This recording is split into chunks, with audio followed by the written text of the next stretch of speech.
after that, Peter denied Jesus because Peter and Jesus had a talk. And Jesus told him, you're going to deny me 3 times. Peter said, no, I'll never do that. So when he was at the council, before that, Jesus and him was talking, and then Jesus got taken away to the council, and Peter snuck in the council listening to what they have to say to Jesus, because Judas told them where Jesus was at because they wanted to kill him. So here's where Peter finally denies him. It's a very strong word. So whoever's on, be in a quiet place and listen. Don't doze off. Don't go on Instagram and text and do. No. Right now, we need to listen to God's word because it's very important. This gives us our character that we have today. We cannot deny Jesus. Listen. This is Matthew 26, verse 69 through 75. Peter denies Jesus. Meanwhile, Peter was sitting outside in the courtyard. A servant girl came over and said to him, you were one of those with Jesus, the Galilean. But Peter denied it in front of everyone. I don't know what you're talking about, he said. Later, out by the gate, another servant girl noticed him and said to those standing around, this man was with Jesus of Nazareth. Again, Peter denied it. This time it was an oath. I don't even know the man. When it says with an oath, he was mad. He was screaming. He said a little later, some of those bystanders came over to Peter and said, you must be one of them. We can tell by your Galilean accent. And then Peter swore, a curse on me if I'm lying. I don't know the man. He screamed even louder. And immediately the rooster crowed. Suddenly, Jesus' words flashed through Peter's mind. Before the rooster crows, you will deny 3 times that you even know me. And he went away weeping bitterly. Now, before Jasmine gives understanding, weeping bitterly means the most biggest cry you'll ever see, the most biggest guilt you will ever feel, because he denied Jesus. Now, Jasmine, you go ahead and give us our understanding. Thank you, Passion. God bless you. The whole word was no one didn't understand me. Everybody takes it in their own understanding, but after I'm done, Passion and Destiny can give what they got out of it. What I got out of it was, it's long, but I want you guys to listen. I could get into a different way. When she came to him and asked him, I know you, you're a disciple, you're Jesus' follower, you're Peter. He went and he denied it. And he didn't want to be called that. He didn't want people to know that he was Jesus' follower, that he followed Jesus, that he was Jesus' disciple. So I took it like this. When we leave Jesus and we stop praying, we walk away. That's how Jesus feels. We feel like we're allowed to pray to Jesus. That's how Jesus feels, because we walk away. We act like we don't know him anymore. We act like we don't want no part of him. And when people talk about God, we walk away from it because we know we did bad. We know we're in a bad situation. We know we are in a storm, but we don't want to talk about it. And when people ask you, well, what happened to your storm?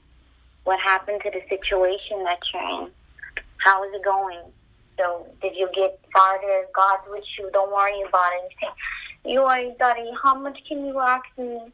How much can I pray? How much can I tell God to take over? How much can I do this? There's a lot of people like that. And I'm not just saying this for anybody. I'm that person. I do that a lot of times. When everybody loses faith in God, everybody falls. A lot of times, Passion's doing that right now. Passion's falling. Destiny does that. The girls do that.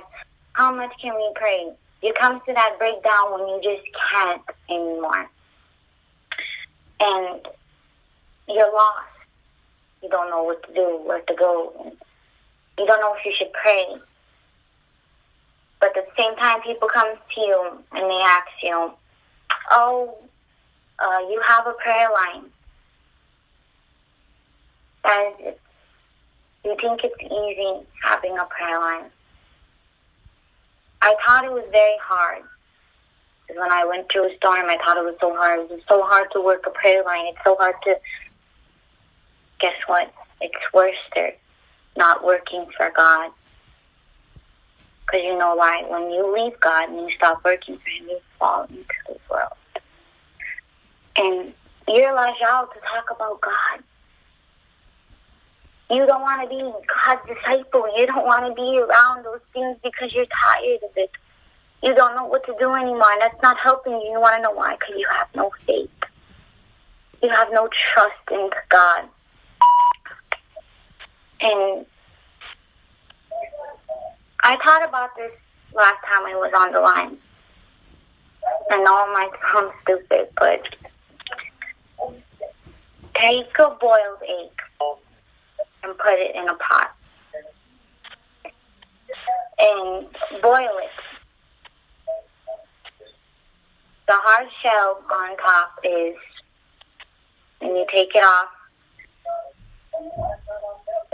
that's your body. That's the outside of you. You want to do these things. You want to go forward. You want. But when you crack that shell, then there's the other side to it, and it gets softer. That's you trying to get closer to God, but there's so many things in the middle of it. In the middle of it, there's like the yellow thing. And on the white side, when you crack the other side of the shell, there's the part of you that's saying, I want to follow God. I love God. I want to have this relationship with God. I want to go forward. I love God. I love shining God upon me. I want to work for God, and I'm never going to stop. Then the inside of you, that's the yellow part. I don't know why I just thought about this, but the yellow part is your wickedness, your selfishness, your bitterness that's deep down inside. But see, then there's the other side that you gotta crack, and then there's the other side where you gotta get to the yellow. But see, deep down inside of there is bitterness in you. There is hate. There is hori, but you hide it because there's all these shells on the other side of you. You hide it. We need to break free from that. We need to take that out of us, and that's how we all are. There's 3 layers of us. There's parts of us that want to do it. There's parts of us that love God, and then there's some parts of us where we still have bitterness in us, where we can't seem to forgive and walk away. And there's parts of us where we fall, and that's the middle, where we fall and we lose faith. And then that yellow side is our heart. We should trust God. We should love God. We should not be like we should never fail God. We should always be His friend and be by Him and always follow Him. And no matter what situation you're going through, no matter what storm it is, know that God is there. And He is powerful. He's King Jehovah. He's everything. He's Amparato. He's the one that put the waters. We're nothing without Him. We are filthy sinners. And I know I say this a lot. I'm sorry. I know I say it a lot. That every time I say, we need to get ready for God. And, you know, you're supposed to get ready for God. You're supposed to love God. You're supposed to have a relationship with God. But look, you have to take the holy away. You have to crack the other shell and get to the softer side. And you have to let go. And you have to love, and you have to care, and you have not to worry. Number 1 is worrying, because you want to know why. When you worry, you let God down. And we're just like Peter on the floor. We don't know God. That's not me. I don't know. I'm not a disciple. No, that's us. Because we're acting like we don't know God, but we don't even know it. But in the middle of it, we're saying, yes, I love God. I pray to God. I have a relationship with God. But no, you want to know why? Because you're not trusting God. And that's how he feels. He feels just like Peter when you let him down. When you let him down and you don't give it to him. But you say, I'm praying about it. You pick up your hands and begin, don't worry, I'm praying about it. It's okay. God's going to take over. But every time you go to sleep, really, are you really okay with it? No, let's be honest. You put yourself down and you think about it. On the other side, you get down praying. You wake up, if after you get done praying, when you wake up, you think about it. What if that don't happen? What if this thing I'm praying for doesn't